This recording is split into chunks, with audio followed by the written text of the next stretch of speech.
Well, I hope that you've been able to take some time off, that you're having a rest. Why not listen to the show? It's time for another show from Colin Jones, the Reasonable Adventurer. Time for you to take another step towards creating your own opportunities for satisfaction. And it is a huge welcome to you all to episode 101 of the Reasonable Adventurer. And I've got to tell you, it's been a busy year so far, hasn't it? It's just gone crazy. Like, it's already Easter, and you just got to ask yourself, if you haven't managed to get everything done by now, how are you possibly going to get it all done as the rest of the year rolls on? Anyway, that's a challenge we all must face and find our own little way to try and overcome these challenges.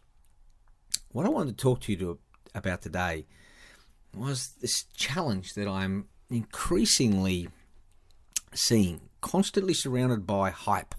I know we've talked about it in previous episodes, but I wanted to sort of draw you back to something that's sort of just a parallel process that I keep sort of seeing happening, and I think you might find this interesting. And I'm not putting this out there in a negative sense, because actually there's quite a strategic opportunity here for us all, but I'm putting it out there in terms of, you know, why are you moving in the direction you're moving, or why aren't you maybe moving in any particular direction? But look, I wanted to talk about hype, and we've certainly talked about it before. I think we talked about the caravans that roll into towns and startup weekends and things like that happen. We've got this challenge of the Reasonable Adventurer, yeah? Wanting to be able to create individuals who can create their own opportunities for future satisfaction. Well, the reality is, of course, that would be wonderful if we could just have that introspection, if we could have that real keen desire for people to actually learn about themselves and to think about their own development. But it's, in this day and age, it's as if that noble desire is continually ambushed by everybody else's efforts to create the ecosystem, to create events, to support startups, to support disruption, to keep everything moving forward into this exciting vortex of action and never-ending energy. That's good. I mean, like, it's better than everyone just sitting around doing nothing, yeah? But it does make me wonder, you know, what's our role? And how does this all actually evolve as it goes forward?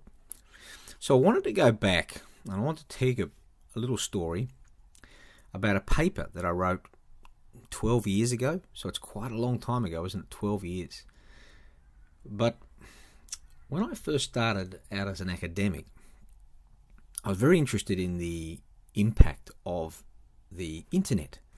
And I actually was going to start my PhD research looking at the impact of Amazon, as it would have been, on bookshops. I realised as I was going through that process, well, that impact mostly wasn't going to come to fruition during the time of the expected time of my PhD. So I moved my topic in another direction. But nevertheless, I've had an interest in the internet, its impact, technologies associated with it. And I think it's amazing, right? When you think back as children, you know, I'm 52, I think, this year, as a 51. You think about the world we grew up in the 70s.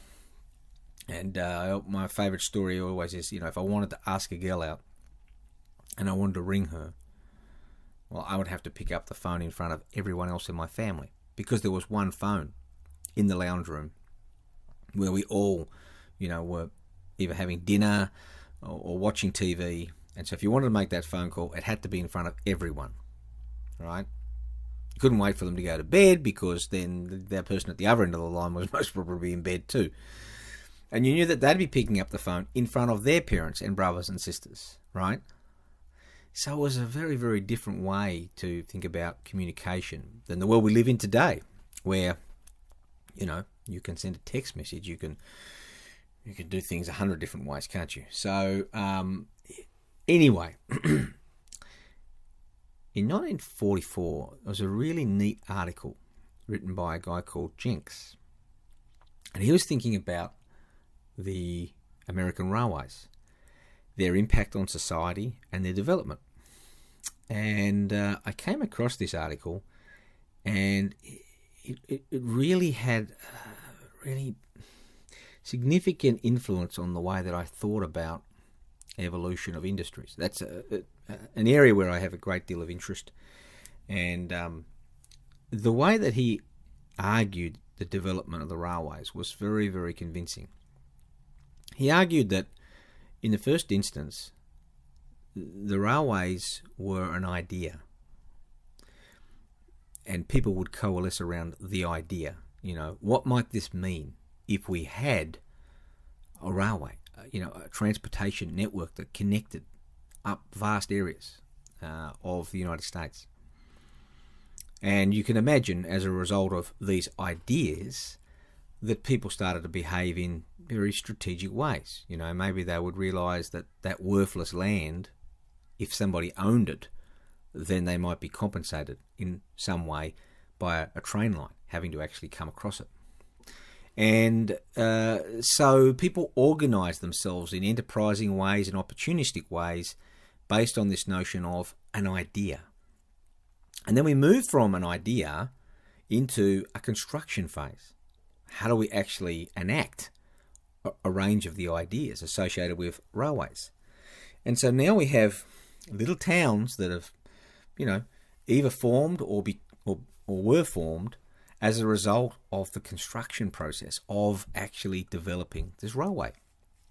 And so we had wages being paid to individuals, which were then brought back into towns and put into dress shops, into general stores, into a whole range of different potential commercial opportunities in towns, right?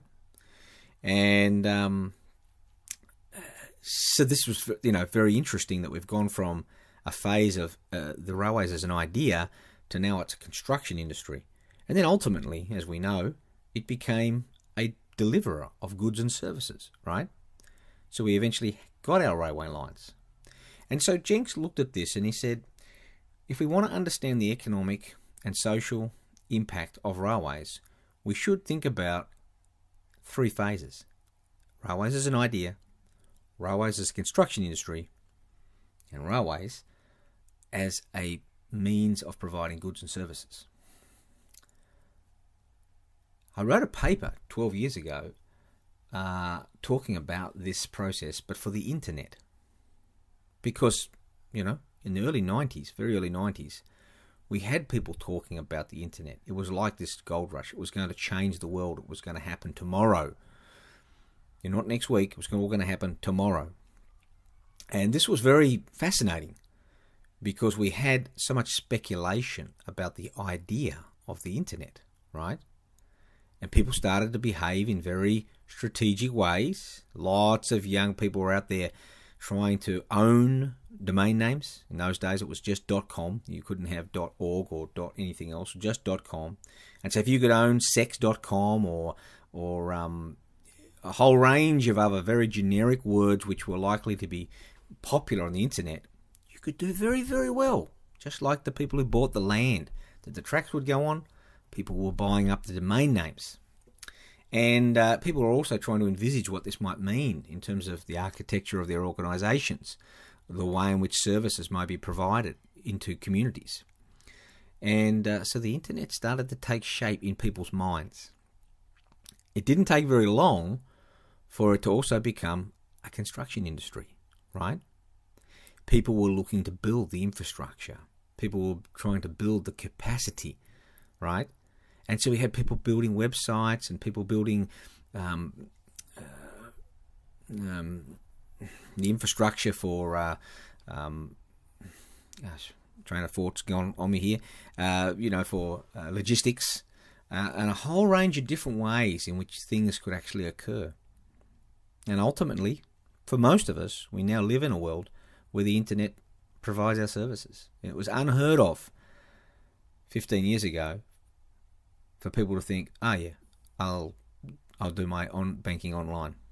You could do it, but people didn't trust it. But now, who doesn't, right? And the same for many things. Who doesn't pay their bills, online?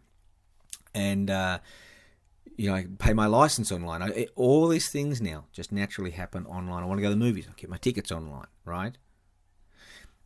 So we've moved from the notion of an idea of the internet through a phase, and obviously some parts of the world are still, and some industries are still very much in that phase as technology changes and we go into different levels. But we've had a construction industry, and now for many of us we've moved into the third phase, where we've actually just got this integration of the services and its ability to impact our lives, well and truly embedded in the way we go about our daily lives. That brings me to entrepreneurship, and thinking about entrepreneurship as an idea, as an industry, and then as a way of doing things, right? You can go back 20 years ago, and entrepreneurship has always had that quirky element to it. It's always been something we acknowledge in society. And if you think about, certainly in Australia in the 1980s, you're an entrepreneur if you made millions of dollars and then squandered them or lost them or been found guilty of doing something wrong along the way. It was quite often a term that we gave to failed business people, and they were typically men, and they might have gone to jail or escaped the country or done something, but they were an entrepreneur. If you hadn't done anything bad, you must be still a business person. But over time, it's become a very, very sexy thing, this word entrepreneurship. Everyone wants to own it, right? Everyone wants to sort of have some sort of connection to it, right? It wasn't interesting. As an academic topic 25 years ago, it was a very small topic.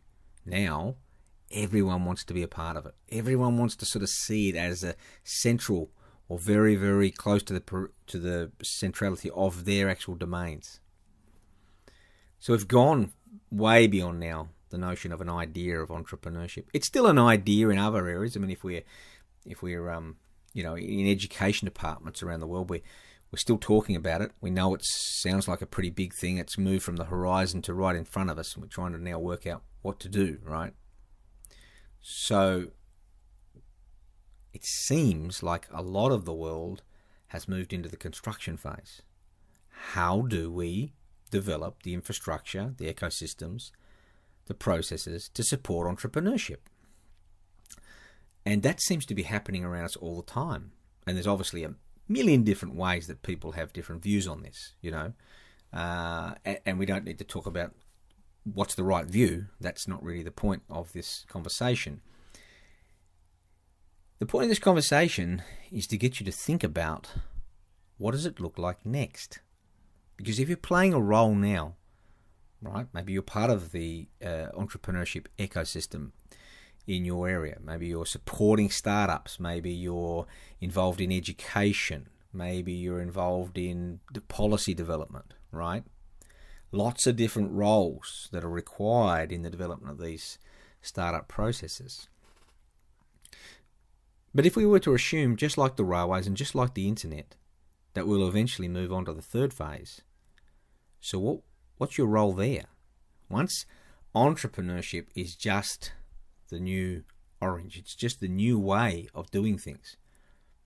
We're encouraging people to learn about themselves and their world, and to be alert and agile to opportunities, and have ability to sort of enact an approach to try to capitalize on them, to try and create value for themselves and for others. If that just becomes the sort of normal way of being attuned to your environment, what happened between where we're at the moment, the multitude of roles that are being used to support the development of an entrepreneurship industry?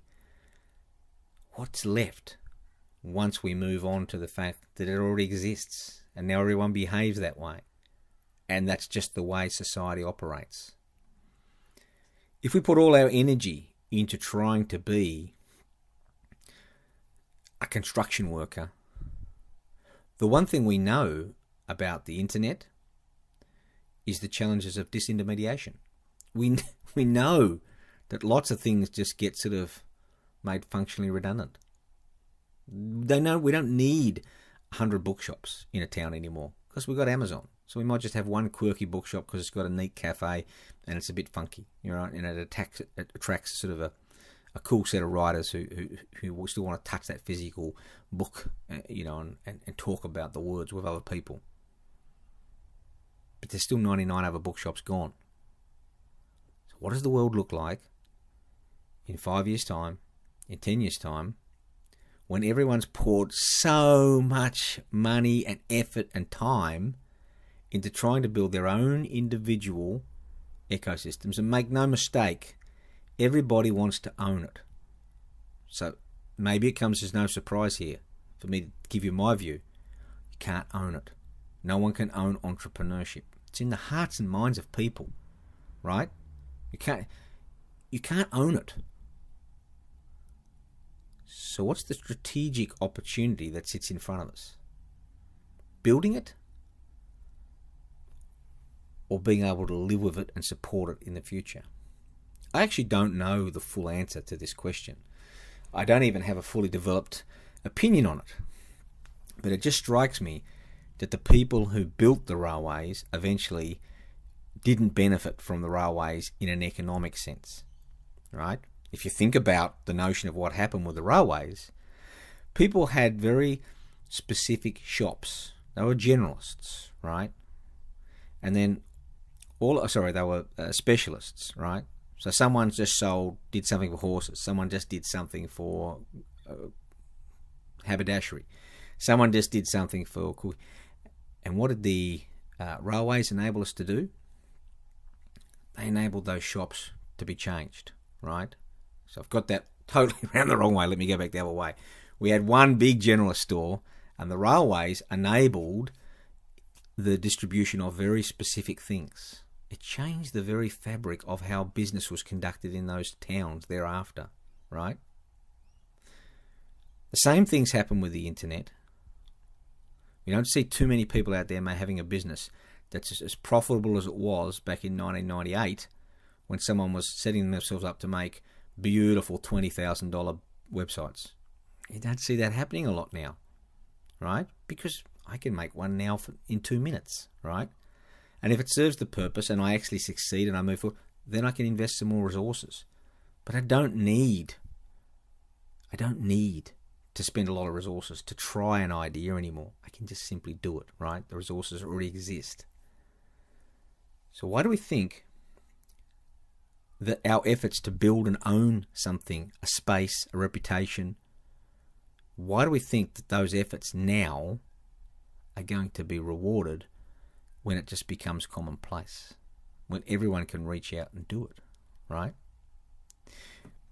So I'm thinking, how do I need to behave now for the world in 5 years' time, rather than how do I fit into the world where everyone's running around trying to own it, to build it, to be very, very important in that space. It seems to me like I can't avoid the logic of what's happened with the railways, what's happened with the internet. It's almost like there's going to be more losers in the second phase than the first phase or the third phase, right? People have already made their money from the first phase, right? The people who are able to get their head around the idea and make sense of what type of ownership or role that they would play as this developed. They've already cashed in. They've already done well. But it seems to be so many people in the middle phase are going to get caught up with the hype that they're actually not going to see that this thing's going to end, the construction phase. And we're going to have a different world where we don't need to construct something because it's now become just a part of society. Something for you to reflect on. I'm looking forward to talking to you again shortly. Until then, hooroo.